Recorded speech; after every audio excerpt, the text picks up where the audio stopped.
Yeah, Joel, I spoke with two mothers who actually lost their daughters 2 months apart back in 2021, and they're worried that despite the attention the opioid epidemic has received, this issue isn't getting any better. In fact, there was an increase in there were more reported deaths in the first 5 months of this year than in all of 2016 and 2017 combined, and now those mothers are calling for legislative action.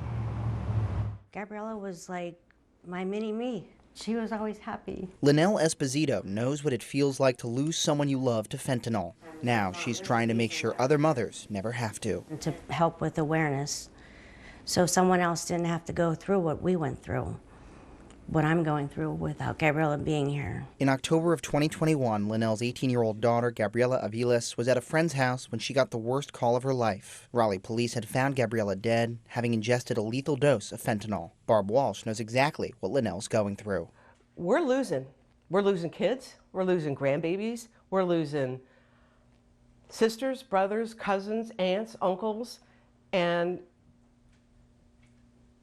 it's unacceptable. Just 2 months prior, her daughter, Sophia, died in a friend's apartment after drinking a water bottle she didn't know had fentanyl diluted in it. She said prosecutors' decision not to press charges was crushing. But it's devastating to a family to know who killed your child and not be able to do anything about it. Despite calls for action, new data shows fentanyl poses a greater risk than ever here in North Carolina. According to the Office of the Chief Medical Examiner, the past 12 months have seen a devastating rise in reported fentanyl-related deaths, a 7-year high of 3,433 reported deaths. Figures that have parents like Barb and Linnell fighting to change how these deaths are treated. So when I see these numbers, to me they represent a family who is suffering, and the state of North Carolina, the North Carolina Victims Assistance Network of North Carolina, which is by the Department of Justice, does not recognize fentanyl victims as crime victims because they didn't die a violent enough death.